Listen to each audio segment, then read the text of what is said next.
Comprar um imóvel, será que é um sonho tão longe assim? Concretizar o acesso à propriedade imobiliária talvez esteja muito mais perto do que você pode imaginar. E hoje eu quero te apresentar uma alternativa legal para isso.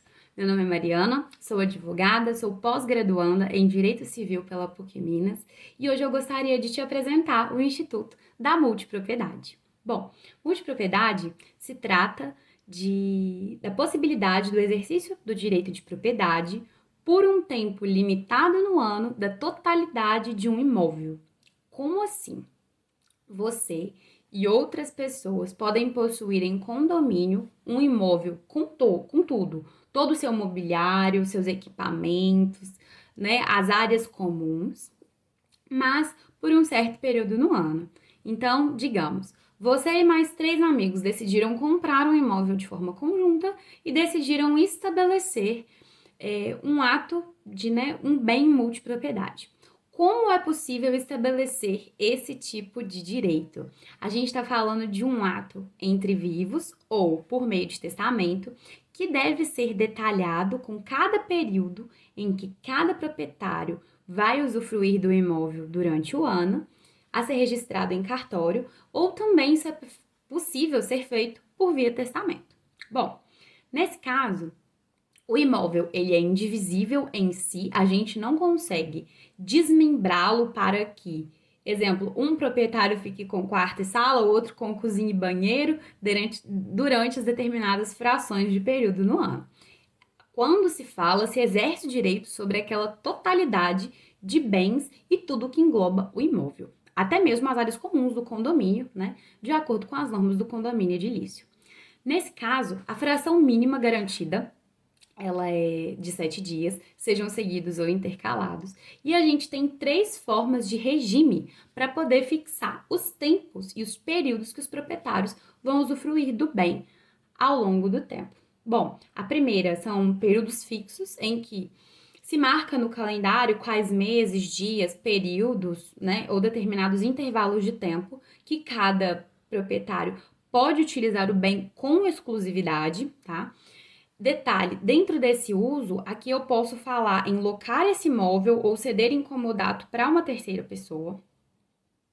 Segundo tipo de regime, a gente está falando de um regime flutuante em que os períodos e datas eles vão ser fixados conforme um calendário, mas eles não são rígidos. Então, por exemplo, os períodos do ano, exemplo de 2020, de um proprietário, mudam em relação ao ano de 2021, podem mudar.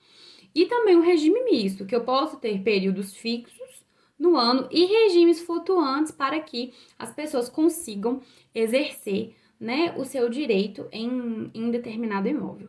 Bom, outra coisa super importante a ser estabelecida é a convenção do imóvel em multipropriedade.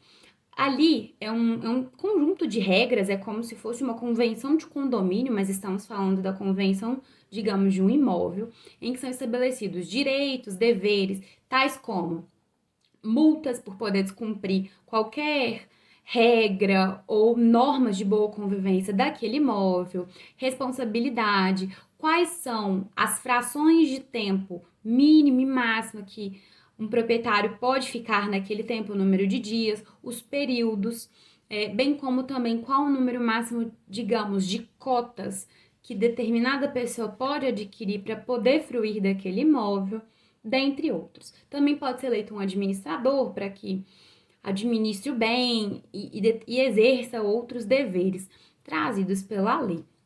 Bom, um item interessante também que a gente pode ver é um determinado giro, né, de pessoas que estão ali na constância daquele imóvel.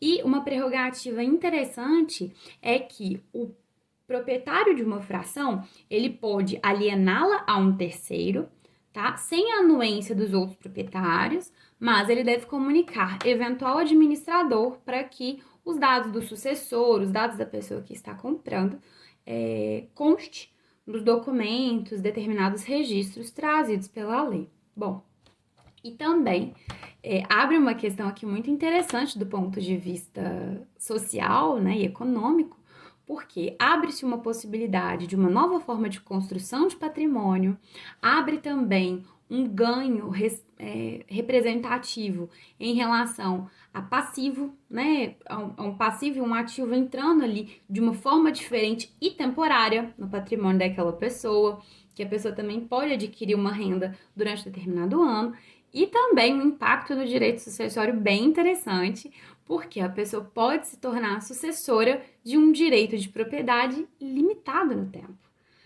Com direito de propriedade, assim, com alguns dos poderes da propriedade de uso e gozo com exclusividade, porque a propriedade ela é consolidada durante todo esse tempo, mas o uso e o gozo de forma temporária em relação ao imóvel. Bom, e fica como um ato de conclusão que o Instituto ele é viável, ele pode trazer e aumentar, né, difundir o acesso à propriedade por tornar talvez o custo mais barato e também uma coisa que pode se constatar é que quanto maior a possibilidade de uso, quanto maior o volume do direito em termos de fração, de cotas, né, de um proprietário em relação a determinado imóvel, maior o risco dele em adquirir determinadas obrigações e arcar com outros resultados.